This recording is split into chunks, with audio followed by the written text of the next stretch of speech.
अस्सलामुअलैकुम वरहमतुल्लाहि वबरकातुहू। Abdullah academy for Urdu medium के इस तालीमी चैनल में आप तमाम तलबा व तालिबात का खैर मकदम है। आज हम जमात नहुम का 9वां सबक, उर्दू का 9वां सबक खतूत का पार्ट 2, जिसमें बेटे के नाम खत पढ़ने जा रहे हैं और समझने जा रहे हैं। तो चलिए शुरू करते हैं वीडियो।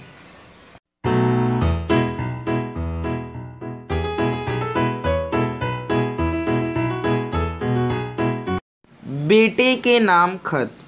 शंबा 24 अप्रैल 1965 सन ईस्वी। तारीख़ इस्लाम पर सैयद अमीर अली की किताब हिस्ट्री ऑफ द सर्सेंस बेहतरीन है, बहुत मतवाज़न तारीख़ है, किसी गिरोह या शख्स का प्रोपेगेंडा नहीं। इसके बाद डॉक्टर ब्राउन की तारीख़ अदबियात ईरान मुकम्मल 4 जिल्दें अंग्रेज़ी में पढ़ना, उर्दू तर्जुमा अच्छा नहीं।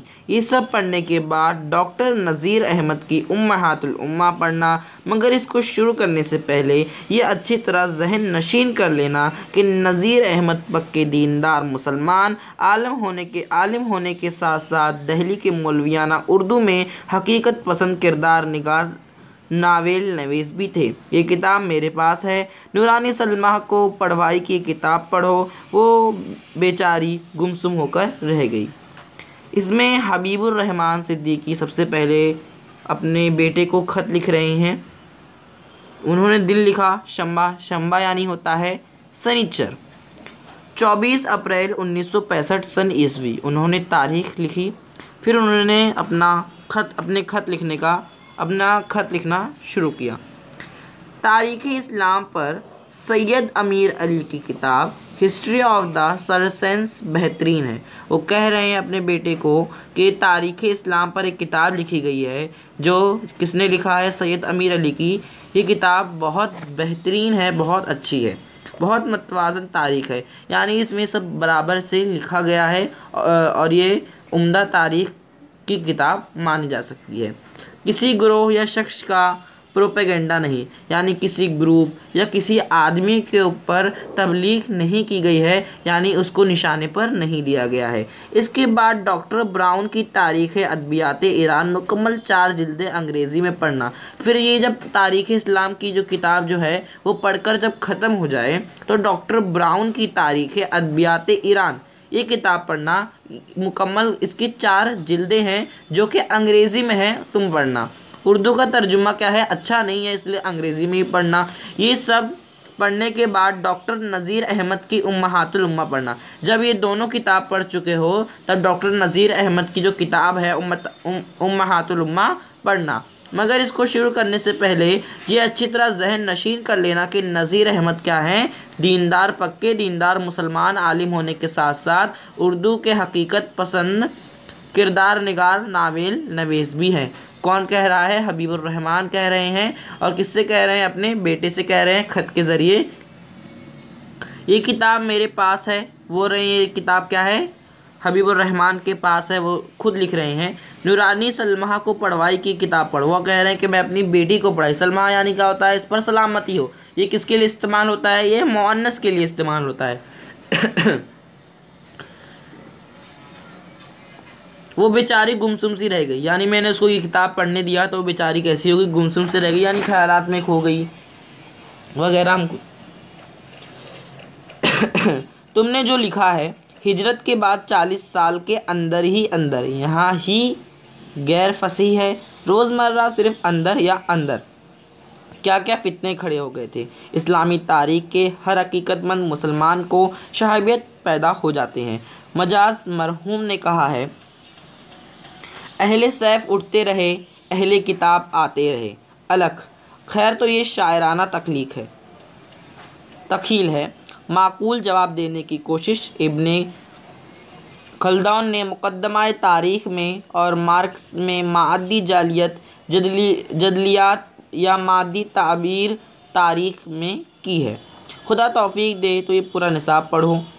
मगर तुमने फ़न शेर में क्या पूरा पढ़ डाला जो तारीख़ पढ़ोगे? वो कहते हैं कि जो तुमने लिखा है हिजरत के बाद 40 साल के अंदर ही अंदर, इसमें जो ही है इसमें गड़बड़ है। अंदर लिखो या फिर अंदर अंदर लिखो, अंदर ही अंदर मत लिखो।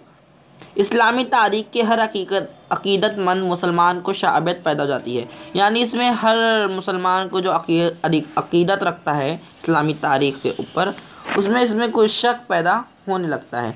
मजाज मरहूम ने कहा है कि अहले सैफ उठते रहे, अहले किताब आते रहे। ये और फिर उसमें बात करें अल्क का मतलब क्या होता है?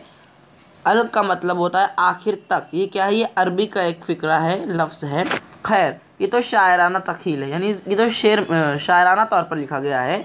माकूल जवाब देने की कोशिश इब्ने खल्दून ने मुक़द्दमा तारीख़ में और मार्क्स में मादी जदलियात या मादी ताबीर तारीख़ में की है। यानी उन्होंने अपना जो जवाब है वो मुक़द्दमा तारीख़ और मार्क्स में मादी जदलियत या मादी ताबीर में तारीख़ की है। खुदा तौफीक दे तो पूरा नसाब पढ़ो, यानी अगर अल्लाह ताला तौफीक दें तो क्या करो, तुम ये पूरा नसाब पढ़ो। मगर तुमने फ़न शेर में क्या पूरा पढ़ डाला जो तारीख़ पढ़ोगे? वो ये फिर लास्ट में वो ये कह रहे हैं कि तुमने फ़न शेर यानी जो शेर का फ़न है उसमें कुछ भी नहीं पढ़ा, क्या तारीख़ कैसे पढ़ोगे? वो ये कह रहे हैं लास्ट में। फिर उसके बाद देखो उन्होंने लिखा है कि कुर्रतुस सलमा आ गई, मेरे लिए तोहफ़ा भेजा है, राइटिंग पैड कागज़ पर दर्ज है। यानी जो उनकी एक बेटी है वो आई है और उन्होंने क्या किया है, एक राइटिंग पैड उनको गिफ्ट दिया है, तोहफे में दिया है। और उसके ऊपर एक कागज़ पर उन्होंने रुबाई लिखी है। रुबाई कौन सी है? जी गम से निढाल ना हो न जाए यारब, फिर जैसो बाल हो न जाए यारब, सागर में नज़र आने लगी एक सूरत, पीना भी महाल हो जाए यारब। लाजवाब रुबाई है। उर्दू फ़ारसी में मज़मून कहीं नज़र नहीं आता। यह हकीकत पसंदाना मज़मून है। आफरीनी, तुम इन्हें मुफस्सिल ख़त लिखो, इस रुबाई की दाद दो। अभी तुम्हारे लिए और महीने डेढ़ महीने का इंतज़ार देखना। खैर यूँ ही सही, जब तुम आने को होंगे तो लिखूँगा, मेरे वास्ते क्या क्या लाओगे, अभी लिखूँगा तो भूल जाओगे। वो कह रहे हैं कि जो राइटिंग पैड दिया था उस पर ये रुबाई लिखी है। रुबाई बहुत ही अच्छी है, उर्दू फ़ारसी में ऐसा मज़मून कहीं नहीं मिलता और यह हकीकत पसंदाना मज़मून है। और आफरीनी का मतलब होता है, मतलब उसकी तारीफ़ कह सकते हैं। तुम इन्हें मुफस्सिल ख़त लिखो, इसकी रुबाई की दाद दो। वो कह रहे हैं कि तुम ख़त लिखो उसको, कुर्रतुस सलमा को। अभी तुम्हारे लिए और महीने डेढ़ महीने का इंतज़ार देखना। खैर यूँ ही सही, जब तुम आने को होंगे तो लिखूँगा, मेरे वास्ते क्या क्या लाओगे, अभी लिखूँगा तो भूल जाओगे। आखिर में अपना नाम लिखकर ये ख़त ख़त्म करते हैं।